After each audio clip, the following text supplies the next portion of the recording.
El padre Damián había pasado 30 años buscando la tumba de San Malaquías el Penitente, un santo del siglo XII, cuya existencia la iglesia había borrado de los registros. Bajo las ruinas de un monasterio en los Cárpatos, finalmente encontró la cripta sellada.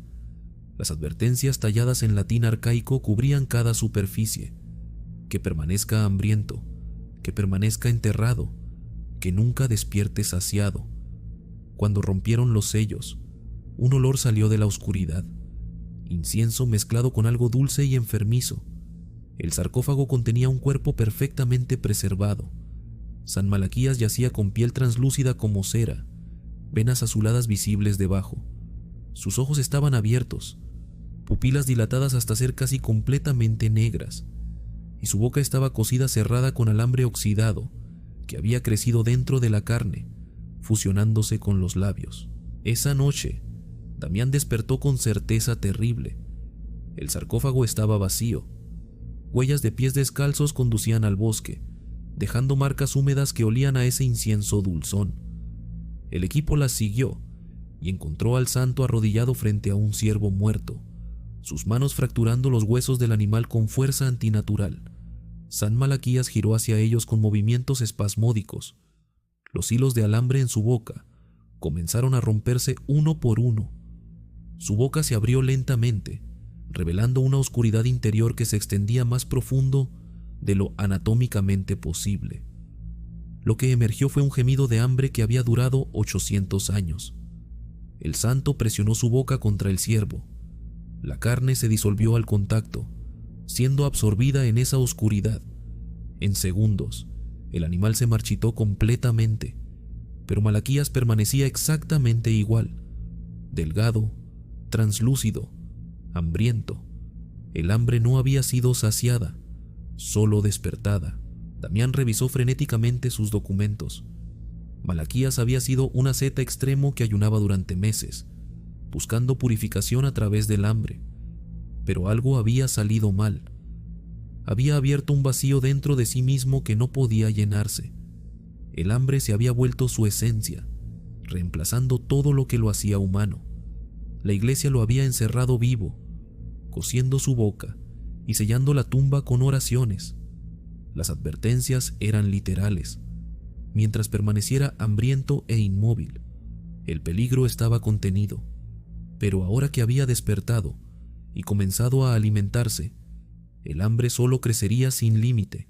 En 3 días, el pueblo cercano reportó desapariciones masivas: 23 personas la primera noche, 41 la siguiente. Las autoridades encontraban solo huellas húmedas, ese olor a incienso y una sensación de vacío profundo donde las personas habían estado. San Malaquías no solo consumía carne, consumía existencia completa, y con cada víctima, su cuerpo se hinchaba grotescamente de manera antinatural.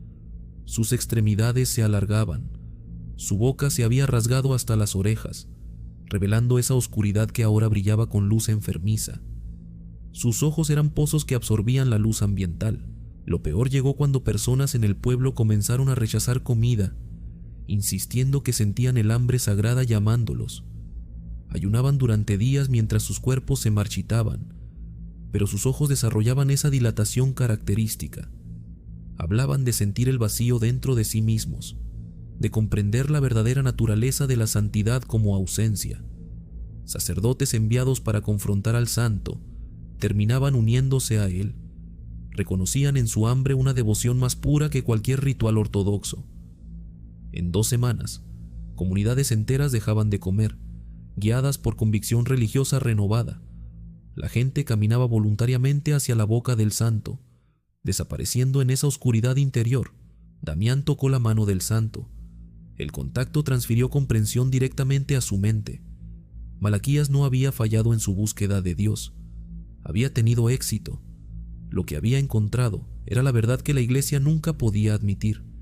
Dios mismo era hambre, un vacío primordial consumidor que había dado forma al universo mediante deseo insaciable de ser llenado. La santidad de Malaquías era iluminación. Había alcanzado comunión perfecta con lo divino al convertirse en reflejo puro de esa hambre cósmico. Cada persona que consumía estaba siendo integrada en una comprensión más grande, absorbida en el vacío sagrado. Damián tenía documentación que podría alertar al mundo, permitir evacuaciones, contener la expansión, pero también tenía el conocimiento transferido, la certeza de que el santo había descubierto la verdad sobre la comunión divina. Comenzó a sentir ese vacío en su propio estómago, la ausencia fundamental que todos los humanos llevaban dentro. Quemó su documentación, destruyó las comunicaciones con el Vaticano. Había pasado 30 años buscando santidad en textos muertos. Finalmente había encontrado algo vivo. Cuando Damián llegó ante San Malaquías, el santo había crecido masivamente, alimentado por miles de almas. Su forma apenas era humana, una amalgama de tejido hinchado y extremidades multiplicadas. Pero los ojos seguían siendo pozos de hambre infinita, que prometían significado en la ausencia. Damián se arrodilló. El santo colocó sus manos sobre su cabeza. La transferencia era extática. Su sustancia fluyó hacia el vacío del santo. Carne, memoria, personalidad, todo drenándose. Y en ese vaciarse, experimentó algo que interpretó como gracia divina. Pudo sentir a los otros dentro, miles de conciencias preservadas, compartiendo la misma comprensión de hambre como sacramento. Malaquías contenía multitudes en su ausencia, ofreciendo comunión literal, donde todas las almas se fusionaban en un hambre que era simultáneamente tormento y éxtasis. Meses después, las autoridades encontraron pueblos completamente vacíos.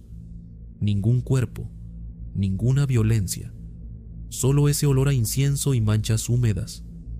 En el centro, encontraron una catedral construida de tejido viviente, paredes que pulsaban, vidrieras de membranas translúcidas, y en el altar, San Malaquías esperaba, conteniendo en su vacío las almas de 10,000 creyentes. La criatura irradiaba esa hambre que era física y espiritual. Algunos soldados huyeron, otros se quedaron, fascinados por una promesa de significado más profundo que cualquier cosa secular. Comenzaron las peregrinaciones, personas de todas partes que habían escuchado rumores del santo hambriento. Venían a adorarlo, a ser consumidos, a unirse al vacío sagrado. La iglesia declaró herejía, los gobiernos intentaron cuarentenas, pero el hambre era paciente, el hambre era eterna. Como San Malaquías había descubierto, el hambre era la forma más pura de fe, el vacío en el centro de todas las cosas, llamando a sus hijos de regreso a la ausencia de la que habían emergido.